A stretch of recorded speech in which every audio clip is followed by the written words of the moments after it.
Hola a todos, mi nombre es Martín Huguet y en el día de hoy vamos a hablar acerca de un trabajo de arena asfalto como sistema antirreflejo de fisuras en la provincia de Buenos Aires. Podemos ver en pantalla al resto de los autores. Existe cierto consenso internacional acerca de las posibles fallas que sufren los pavimentos asfálticos y se ha llegado a que la gran mayoría se produce por ahuellamiento, rutting o fisuración, cracking. En este segundo caso suele ser por el inicio en el envejecimiento, que después termina en fisuración térmica, o por fisuración por fatiga. Nosotros vamos a centrarnos fundamentalmente en los problemas de fisuración. Este fenómeno trae aparejados ciertos problemas como el ingreso de sustancias o agua a las capas de pavimento asfáltico y eso conlleva a una rotura aún mayor de las capas de rodamiento. Es por eso que desde la ingeniería se ha buscado eliminar o incluso mitigar, si no se puede eliminar, la fisuración en los materiales asfálticos.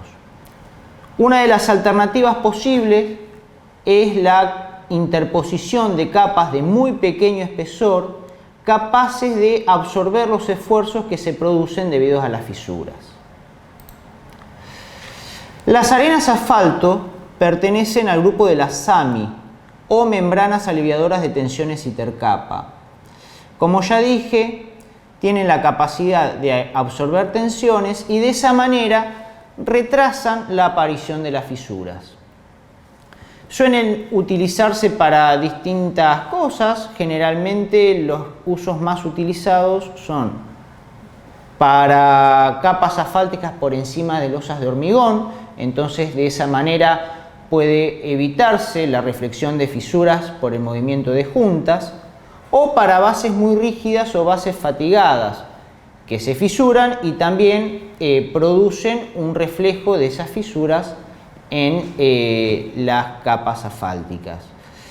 El caso de bases fatigadas es muy común en nuestro país, sobre todo en las toscas arenas asfalto, material que se utilizó mucho en la década del 70 y que con el pasar del tiempo y de todo el tránsito se han fatigado, se han fisurado y al momento de realizar rehabilitaciones nos hemos encontrado con esas fisuras.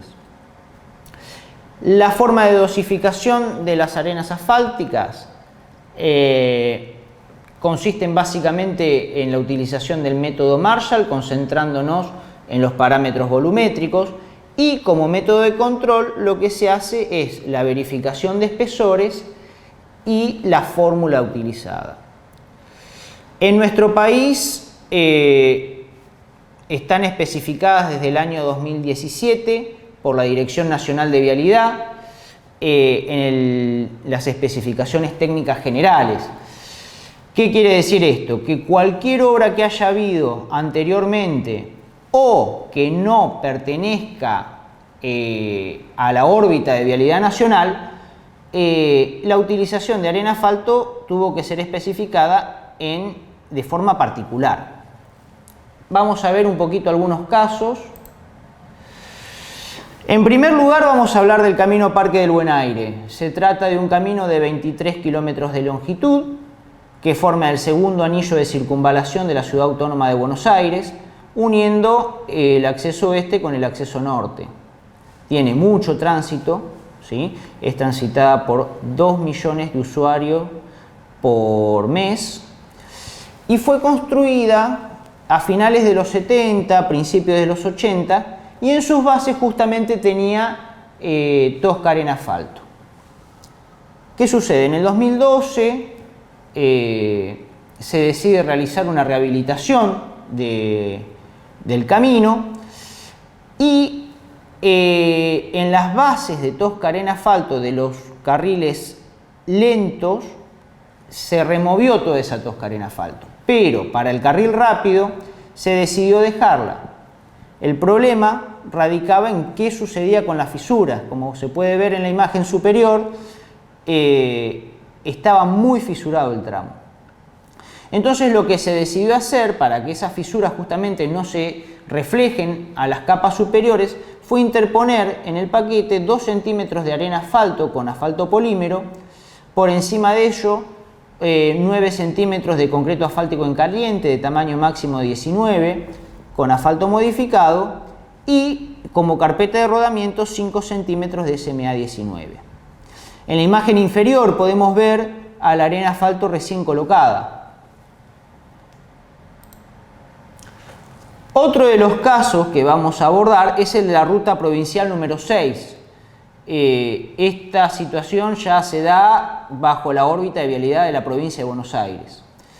La ruta provincial número 6 cuenta con 180 kilómetros de longitud y une la ruta provincial 215 y la localidad de Zárate. Tiene 2 carriles de circulación por sentido y en el tramo que se decidió realizar la intervención en el año 2017 se contaban con losas de hormigón. El tramo requería un refuerzo, las losas estaban en general en buen estado, alguna había que bachearla, pero en general se conservaban las losas existentes. El problema de esta situación era justamente lo que habíamos hablado en un principio, que era qué hacíamos con las posibles fisuras que se producen por las juntas de las losas. Entonces lo que se decidió realizar es quedarnos con esas losas de hormigón, colocar por encima 2 centímetros de arena asfalto, esta vez no con asfalto modificado, sino con un asfalto CA20, por encima de ello una geogrilla y el resto del paquete se componía por 10 centímetros de concreto asfáltico en caliente, 5 con asfalto convencional y 5 con asfalto modificado, y 5 centímetros de carpeta de rodamiento de SMA 19. Finalmente vamos a hablar de la ruta provincial número 75, que une la localidad de Energía con La Prida. También pertenece a vialidad de la provincia de Buenos Aires. En el año 2017, en ese plan de rehabilitaciones que realizó la provincia, se decidió intervenir en un tramo de la ruta provincial 75, entre Energía y el arroyo Cortadera. Se trata de un tramo de 36 kilómetros de longitud y realmente estaba muy deteriorado. Podemos ver en la imagen superior que estaba totalmente fisurado, era todo piel de cocodrilo, y a la hora de evaluar qué hacer con ese tramo, estaba la disyuntiva, si conservar esa mezcla asfáltica o quitarla. Conservarla era un riesgo, porque se podían transmitir justamente las fisuras a la superficie. Pero finalmente se decidió hacer eso interponiendo una capa de arena asfalto con asfalto convencional, un CA20, en 2,5 centímetros de longitud, colocarle por encima una geogrilla y por arriba de todo se colocaron 5 centímetros de concreto asfáltico en caliente de tamaño máximo 19 con asfalto convencional y una carpeta de un CAC de 12 también con asfalto convencional. De los 3 tramos que vimos, este es el más impresionante y ninguno de los 3 ha presentado fisuras hasta el momento. Se han realizado seguimientos desde la habilitación de la obra hasta ahora y realmente no han presentado problemas. Es entonces que empezamos a analizar un poquito más los 2 tipos de mezcla que teníamos, fundamentalmente para comparar aquellas que tenían asfalto CA20 por un lado o asfalto modificado. En primer lugar, lo que se realizó fue una caracterización del ligante asfáltico.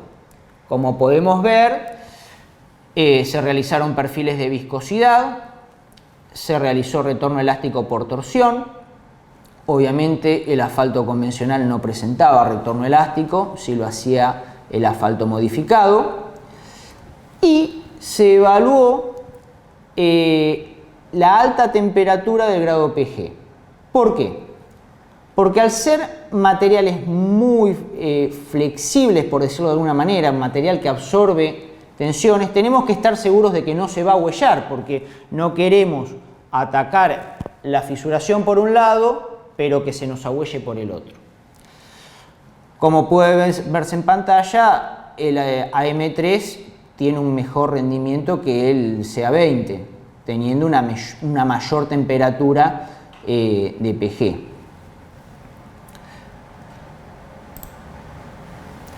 Por otro lado, decidimos estudiar a la mezcla en su conjunto. ¿Qué hicimos? Elaboramos probetas en laboratorio con condiciones de obra más bien desfavorables, ¿sí? Por eso se hicieron con 5% de vacíos, con ambos tipos de asfaltos. El problema que teníamos era cómo evaluábamos el desempeño de este material. Entonces decidimos evaluar el módulo resiliente. ¿Qué buscábamos? Buscábamos un material que sea poco rígido, o sea, más bien deformable, que pueda absorber esas tensiones generadas por las fisuras. Entonces lo sometimos al ensayo de módulo resiliente y realizamos una comparación. Como puede verse, el asfalto modificado con polímero cumple mejor las expectativas que el asfalto CA20. ¿Por qué? Tenemos a una misma frecuencia, tenemos menor valor de módulo resiliente. Si nos fijamos para 2 Hz, en el asfalto modificado para 5 grados centígrados estamos en los 7000 megapascales, mientras que con el CA20 estamos en el orden de los 9900. Esto quiere decir que en principio el AM3 se va a comportar mejor frente a la problemática que tenemos que un CA20. Para ir cerrando y como conclusiones finales, podemos observar ciertas cosas. En los tramos que se han intervenido no se evidenció fisuración durante el comportamiento en servicio, por lo menos hasta ahora. Tanto desde Vialidad como desde la facultad seguimos haciendo seguimiento de esos tramos. Por otro lado, la arena asfalto resulta una buena opción a la hora de evaluar repavimentaciones en donde las bases están en buen estado, no necesitan bacheo, pero sí hay mucha fisuración. Eso nos da la posibilidad de conservar esas bases fisuradas, interponer una capa de arena asfalto y continuar con el resto del paquete. En la misma línea y abordando el tema de las toscas arenas asfalto fatigadas, es muy útil la utilización de arenas asfalto, ya que si no se ha tenido pérdida de gálibo ni se han bacheado esas toscas arenas asfalto, pero sí se han fisurado, interponemos una capa de arena asfalto y con eso retrasamos la posible fisuración. Por otro lado, y para desmitificar un poco lo que se cree, hemos obtenido una buena respuesta utilizando asfalto CA20 en este tipo de material. Siempre creemos que hay que utilizar únicamente asfalto modificado con polímero y realmente hemos comprobado que no es así. El caso de la ruta 75 me parece que es un claro ejemplo. Entonces hay que analizar muy bien la situación de las bases y el tránsito al que va a estar sometida la calzada, pero no hay que descartar la utilización de CA20 en estos casos. Y por último, nosotros no lo pudimos hacer, pero creemos que sería muy interesante la introducción del Texas Overlay Test, un ensayo que se hace tanto en Texas como en Nueva Jersey, que consiste en moldear probetas de arena asfalto con giratorio, se las corta, se las pega a unas placas, se las estabiliza a una determinada temperatura y posteriormente se las somete esas probetas a ciclos de carga. ¿Qué es lo que hace el ensayo?